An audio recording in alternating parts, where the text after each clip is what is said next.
जय श्रीमन नारायण। अगली टिप्पणी जौन हम कहब उ रामानुजदास श्रीमान गट्टू वेणुगोपाल स्वामी द्वारा बताई गया है। अध्याय 18 मोक्ष संन्यास योग श्लोक 46। यतः प्रवृत्तिः भूतानां येन सर्वम् इदं ततं स्वकर्मणा तम् अभ्यर्च्य सिद्धिं विन्दति मानवः। ओम। गीताचार्य श्री कृष्ण परमात्मा अर्जुन के संग हम सभी का मोक्ष संन्यास योग सिखावत हैं। परमात्मा कहता है, अर्जुन, सब जीव जंतु परमात्मा से उत्पन्न भय हैं। सब लोगन के कर्तव्य परमात्मा से ही निकला है।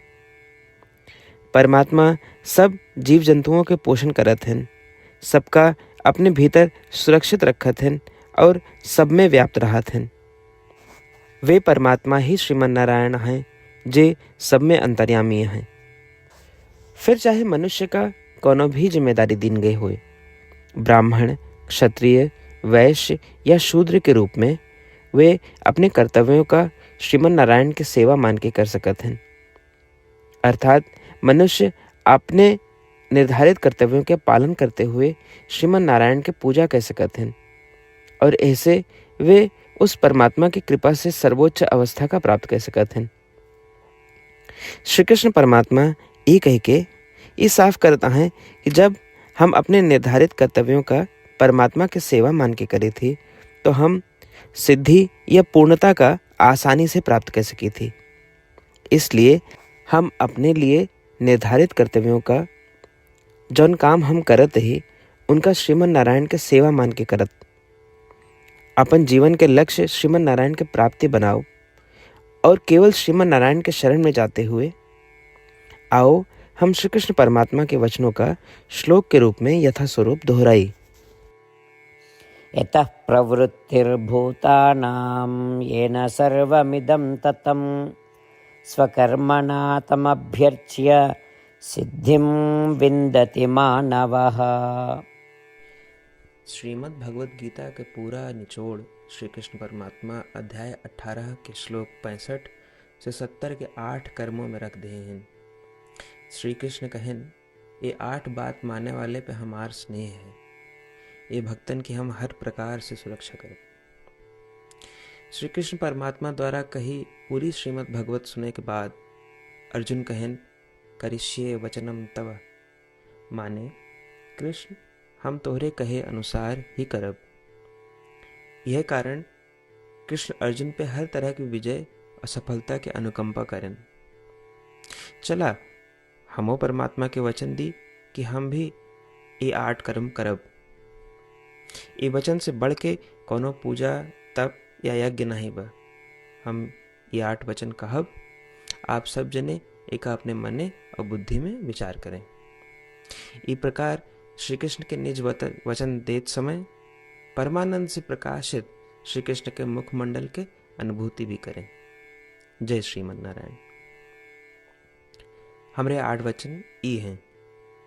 हमार प्रथम वचन, हे श्रीमन नारायण, आपके निर्देशानुसार हम आपके ध्यान और चिंतन करब। हमारा दूसर वचन, हे श्रीमन नारायण, आपके समझाए अनुसार हम सदा आपके भक्त रहब। हमारा तीसर वचन, हम अपन सारा कर्म आपके संतोष और सेवा के लिए ही करब।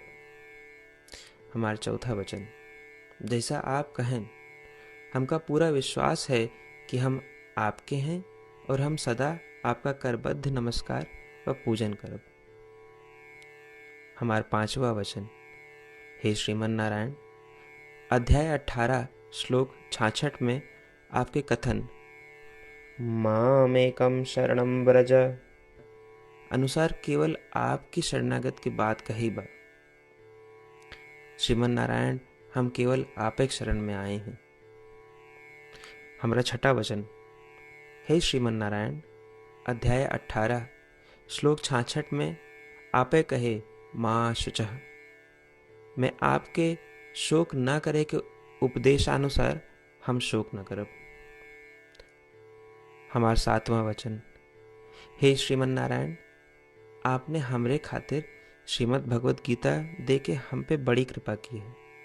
हम नियम से एक श्लोक रोज सुनब या पढ़ब। हमारा 8वां वचन, हे श्रीमन नारायण, आपने सारे लोग के लिए गीता दी है। जे भक्तन गीता के बारे में नहीं जानतन, हम उन तक आपके अलौकिक बतिया पहुंचावे के प्रयत्न करब। अभय हम परमात्मा से अपन 8 वचन बताए। श्रीमन नारायण कया वचन देव कि हर दिन जैसा वो कहे हैं हम वैसा करब, यह एक महान पूजा है। आवा हम अपने अडिग विश्वास के साथ उनका अपन वचन दी कि हे श्रीमन नारायण, आप जैसा कही हैं हम वैसे करब, जैसा आप चाहिए वैसा ही व्यवहार करब और हम केवल आपे के लिए काम करब। श्रीमन नारायण करिष्ये वचनम तब, माने श्रीमन नारायण हम आपके निर्देशानुसार कार्य करब। सर्वम श्री कृष्णार्पणमस्तु। जय श्रीमन नारायण। यतः प्रवृत्तिः भूतानां येन सर्वम् इदं ततं स्वकर्मणा तम् अभ्यर्च्य सिद्धिं विन्दति मानवः। ॐ यतः प्रवृत्तिर्भूतानां येन सर्वमिदं ततं स्वकर्मणा तमभ्यर्च्य सिद्धिं विन्दति मानवः।